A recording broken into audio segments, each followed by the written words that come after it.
television's automotive magazine. With your host, John Davis.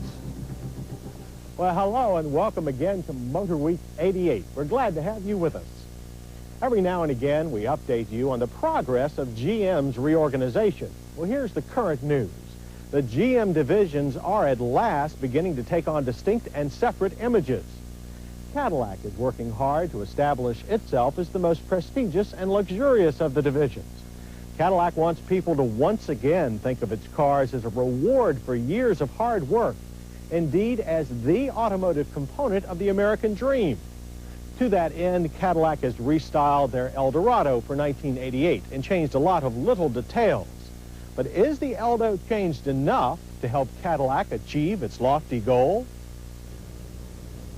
The answer is yes, and with few reservations, because in reworking the Eldorado, Cadillac will please both the traditional and the not-so-traditional Cadillac buyer. For the traditional buyer, there are lots of subtle cues to remind you of past Eldorados. The fenders are pinched at the top, and the hood has grown an aggressive bulge. The rear gets the same neo-Gothic treatment, and the fender line is now carried into the C-pillar. And while the idea of reliving the past in sheet metal seems hokey to some of us, Cadillac has pulled it off tastefully. Overall, this is a handsome car, and now it's less of a Toronado Riviera look-alike. With the traditionalist presumably pleased, here's what Cadillac's done for the rest of us.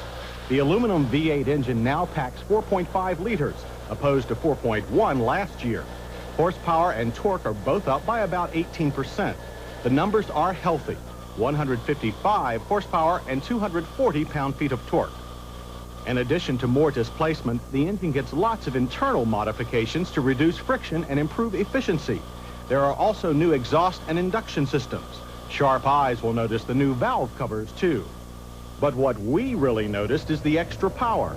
Our Eldorado covered the quarter mile in 17.3 seconds with a final speed of 79. 0 to 60 took 9.3 seconds. That's a hair faster on both counts than the Oldsmobile and Buick rivals. Power comes on early, and the car pulls very hard from a standstill.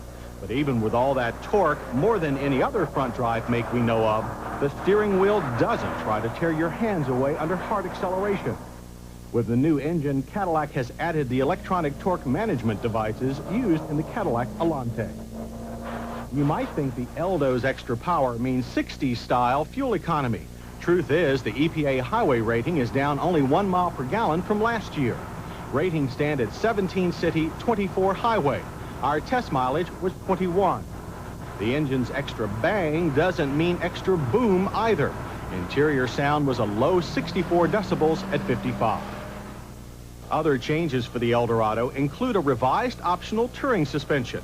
The package this year includes larger 15-inch alloy wheels and Goodyear GT+4 all-weather performance tires, plus larger anti-sway bars and higher rate springs than before. The Eldorado is fairly crisp in corners. In fact, the car's cornering ability is far better than the seat's ability to hold the driver in place. The car responds to most turns with mild front-end plow and moderate body roll. The only thing our testers objected to was the imprecise feel in the steering when turning out of a turn and back to center. On a more positive note, the Eldorado is available this year with anti-lock brakes. Our car's stopping distance from 55 was as good as any German coupe, averaging a short 101 feet. The anti-lock pulsation comes on more quickly on the Eldorado than in some other cars with ABS, and the brake pedal seems to rise up, urging you to push as hard as you like. Our only objection is a feeling that the car wants to wander a bit while coming to a stop, but this may have been the result of our test car's low mileage. Inside, things look about the same as they have since the 5th generation Eldorado was introduced for 1986. The dash is traditional Cadillac, upright with square corners.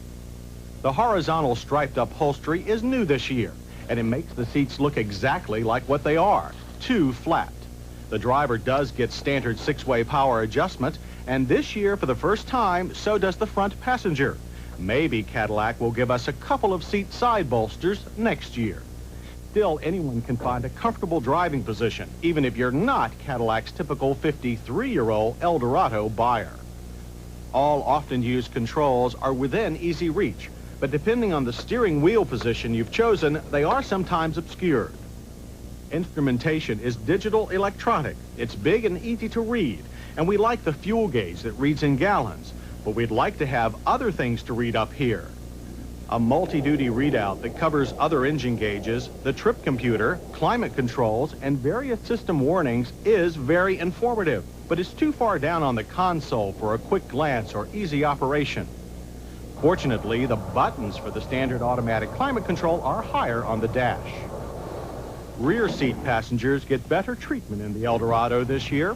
The seat frame has been redesigned, and there's an inch more padding in the cushion for better thigh support, and 3-point rear belts are now standard. Farther back, the trunk is deep and wide, but with a fairly high liftover. The Cadillac Eldorado will set you back $24,891.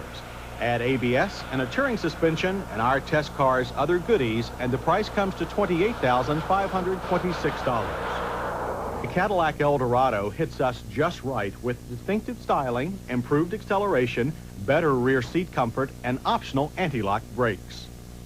Misses include front seats that are too flat, an overall illogical dash and instrument layout, and a too high trunk liftover. As for our safety check, our Eldorado passes on all but one count. It does not yet have front passive restraints. For comparison, a Lincoln Mark 7 LSC HO has about the same equipment, but it's faster and less expensive. But the Cadillac is faster and more distinctive than the Buick Riviera or Olds Toronado. It's also the only car among them with a V8. In theory, there are no comparisons. An Eldorado buyer isn't the same as a Riviera buyer, and so on. Well, we don't know if that's true, but we do know the Eldorado is now more attractive to Cadillac lovers and non-Cadillac lovers alike.